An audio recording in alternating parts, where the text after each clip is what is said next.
Having pre-processed our text data, we'd now like to move on and actually build a very easy to understand and primitive model, but one that makes some amount of sense and actually uses that text data.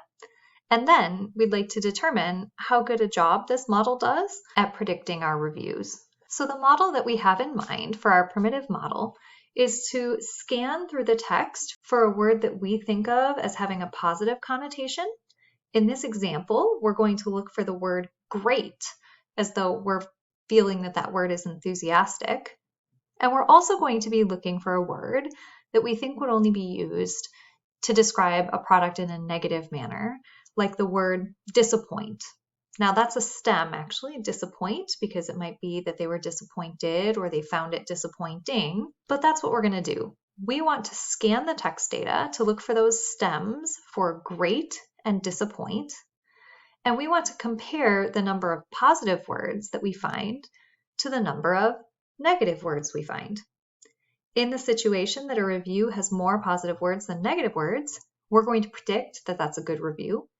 And in the opposite situation, if we find more negative words than positive words, we're going to predict that the review is a negative review. So in order to implement a model such as this, we need a mechanism for taking our cleaned text data and counting the number of occurrences of a word within that text. So that's what we want to do with our count word function.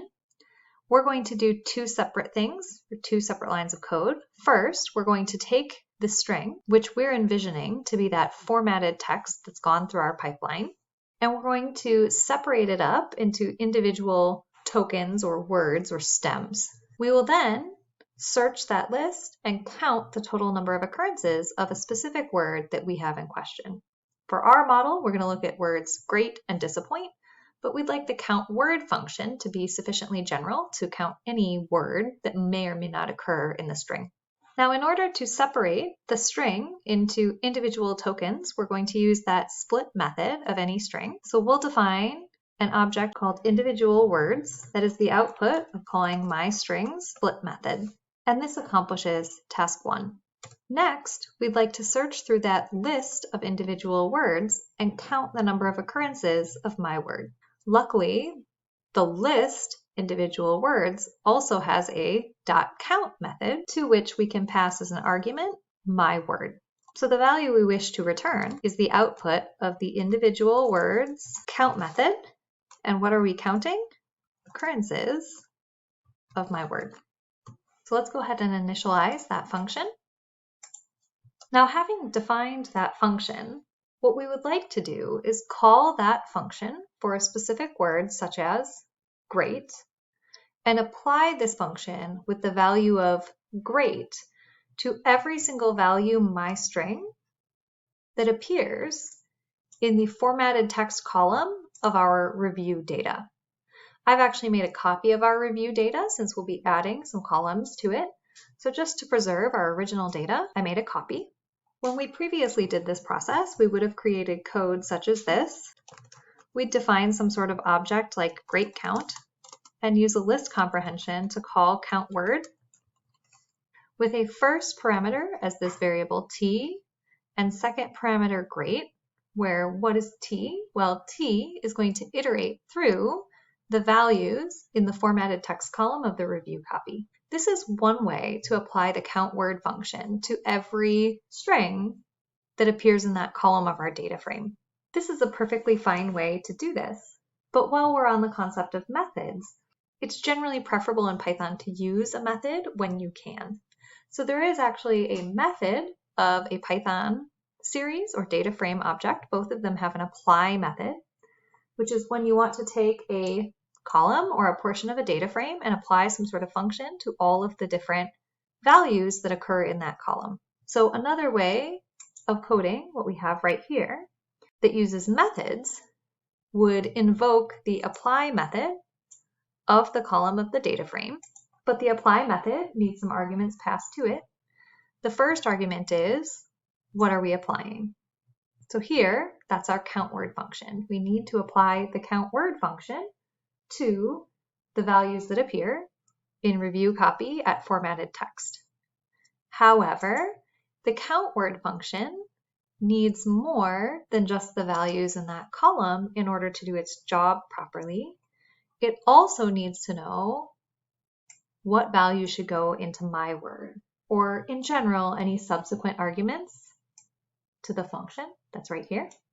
So there's an optional parameter of the apply method called args that needs some values. And what we pass in for args is any amount of additional parameters that this function might need in order to do its job. Here, that's just one thing, what we need to substitute in for my word, which is the word great. So you can pick whichever method you would like to do, whichever you're more comfortable with. But I just thought I'd take this opportunity to showcase this for you. I'm going to choose the method that uses methods. And here we see the output of using this apply method. Having worked out this syntax, let's go ahead and repeat this process for both the word great and the word disappoint. And let's go ahead and actually add the output of that as a column to the review copy data frame. So let's create a brand new column in review copy called num grades that stores output such as what we see right here within the data frame. Similarly, let's create a num disappoints column that does the same thing. It applies the count word function to the review copy data frame at the formatted text column, but this time the argument that we want to pass in is not grade. It's actually disappoint. So if we're willing to combine steps 1 and 2 into a single line, both can be accomplished with just this code. And then in order to actually build my model, I need to compare the number that I just put in the num grades column to the number that I just put in the num disappoints column. So the right-hand side of this assignment operator is taking a look at the num grades, and it's taking a look at the num disappoints, and it's comparing them. And whenever we have more or the same number of grades as we have disappoints, we're going to assume that that's a positive review, and that will be our prediction. But should this greater than or equal ever fail, and we have fewer grades than we have disappoints, this will assess to false, and the prediction we make is that it's not a good review. It is false that it is a good review. So we're going to add a new column to the review copy data frame, which is what our prediction is. So let's go ahead and let's run this cell, and then let's also ask to see the first few values of this new data frame. So here we see our num grades column, our num disappoints column, and we see that for each of the first 5 rows we have in this data frame, we are predicting that that truly is a good recommendation.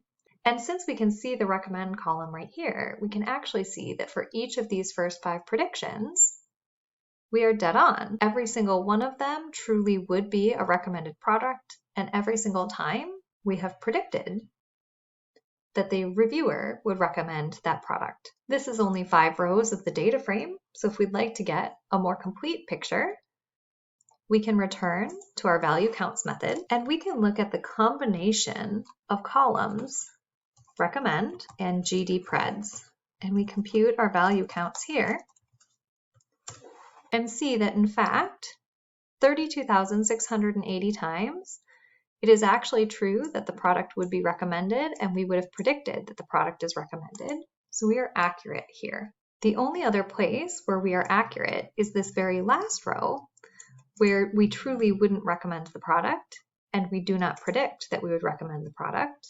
And so there's a certain amount of accuracy right there, but much smaller.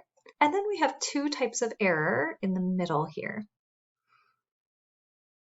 There are 2 product reviews where it's actually true we would recommend the product, but our model does not believe we would recommend that product.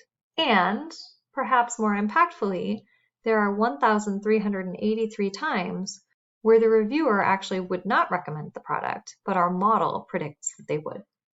So each of these 2 middle rows are creating different types of error for us, whereas the top row and the bottom row are representing spaces where our model has predicted correctly. Again, let's divide by the number of rows in our data frame to compute this probabilistically. And we notice that we are matching up in the true section 95.9314% of the time. And then we would need to add to that one other bit of occurrence where we are correct. So if we compute 0.959314 plus 0.00029, we get an overall accuracy of 95.9343% for this model. Compare that to the 95.9373% accuracy of our silly model, and you'll see that even by creating a model that seems to make smarter decisions, we've actually created a worse model than if we would have done nothing but predict on the dominant class. So this is a great example of a model that is nearly 96% accurate and is still a horrible model.